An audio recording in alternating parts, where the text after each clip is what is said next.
BJP के प्रदेश अध्यक्ष बाबूलाल मरांडी ने एक बार फिर झारखंड के मुख्यमंत्री हेमंत सोरेन पर निशाना साधा है। रांची के प्रदेश कार्यालय में उन्होंने एक बार फिर कहा है कि राज्य के मुख्यमंत्री हेमंत सोरेन ने अगर किसी तरह का इलीगल कार्य नहीं किया है तो लीगल सलाह की क्या जरूरत पड़ी। उन्हें ईडी के सामने जाना चाहिए और साफ बात करनी चाहिए। बाबूलाल ने राज्य की सरकार को तालिबानी भी करार दिया। बाबूलाल मरांडी ने कहा कि डुमरी उपचुनाव के प्रचार में एक सप्ताह रहकर वहां के जनता के हाल को जानने की कोशिश की। इस दौरान जनता के बीच एक बदलाव की लहर दिख रही है। हेमंत सोरेन की सरकार को 4 साल हो गए, लेकिन जनता के हित का कोई काम नहीं किया। यही कारण है कि जनता इस सरकार से ऊब चुकी है। व्यवस्था है आज बद से बदतर हो गई और वास्तव में ये लगता है कि पुलिस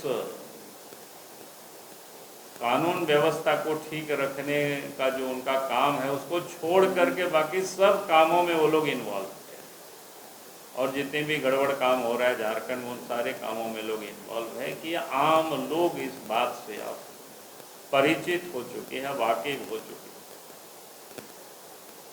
फिर हमने कहा कि करप्शन का तो आप देख रहे होंगे कि झारखंड सरकार जो भ्रष्टाचारी है, भ्रष्ट अफसर है, भ्रष्ट दलाल बिचौलिया उन सबको बचाने में लगी हुई है। सरकार का काम था भ्रष्टाचारियों को जेल में डालना, उनको सजा दिलाना, लेकिन यहाँ उल्टा हो रहा है कि भ्रष्ट अफसर, भ्रष्ट जो बिचौलिया है, दलाल है, उनको बचाने के लिए सुप्रीम कोर्ट से महंगे लॉयर को ला करके तो ये आम लोग बिल्कुल इस बात को लोग वाकिफ हो चुके हैं। लोगों को फिर लूट पूरे राज्य में, चाहे बालू हो, चाहे कोयला हो, लोहा हो, जमीन हो, और इन सारे लूट में के संरक्षण सरकार की ओर से मिल रही और पुलिस टूल्स की तरह काम कर रही है।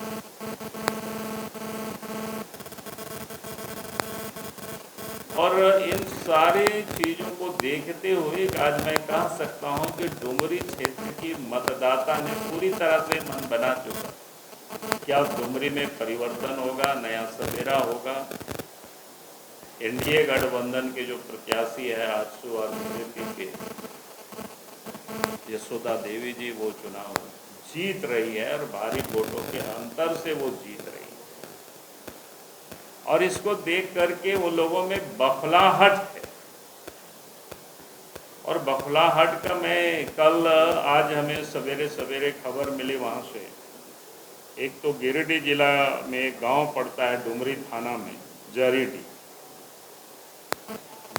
के 2 जेएमएम के वर्कर, ठेकेदार, दलाल जो कह सकते हैं, एक भोला सिंह और एक तापेश्वर सिंह नाम थे। उन दोनों ने हमारे 2 कार्यकर्ता को, एक तो जेएमएम से वर्षों तक जेएमएम में थे मथुरा सोरेन पूर्व मुखिया है और एक जयप्रकाश मंडल, ये दोनों को कल किडनैप किया। अभी भी पता नहीं छोड़ा है कि नहीं छोड़ा है। हमने डीजी से हमने बात किया है अभी सवेरे, ने कहा कि भाई ये क्या हो रहा है ये। अब इसको भी लगता है कि हेमंत सोरेन जी बंगाल बनाना चाहते हैं और ये उनकी हताशा का एक परिचय है कि इस प्रकार से हताशा और निराशा है। इन दोनों को जो किडनैपिंग हुआ है, कल हुआ है और अभी तक छोड़ा नहीं गया है। जो अभी मेरी बात हुई है कुछ देर तक पता नहीं चला है। भाजपा प्रदेश अध्यक्ष बाबूलाल मरांडी के आरोपों पर कांग्रेस प्रदेश अध्यक्ष राजेश ठाकुर ने कहा कि बाबूलाल को मोदी जी ने 1000 का नोट बना दिया है जो चलन में नहीं है। चुनाव आयोग केंद्र सरकार की है और भाजपा ही आरोप लगा रही है। इसका मतलब वे चुनाव हार चुके हैं। देखिए, मैं बाबूलाल जी का भी दुरुपयोग हो रहा है। नहीं, देखिए, अब इस तरह की बातें आने लगी, इसका मतलब कि हम लोग चुनाव जीत रहे हैं। और बाबूलाल मरांडी जी, मैंने पहले ही कहा है कि बाबूलाल मरांडी जी 1000 के नोट हो चुके हैं, जो आदरणीय प्रधानमंत्री मोदी जी ने नोटबंदी कर दी है, तो अब वो नोट चलन में नहीं है। अब जब नोट चलन में नहीं रहेगा और इस तरह की बातें करेंगे तो भद पिटेगी। चुनाव आयोग किसका है? चुनाव आयोग केंद्र से चलता है।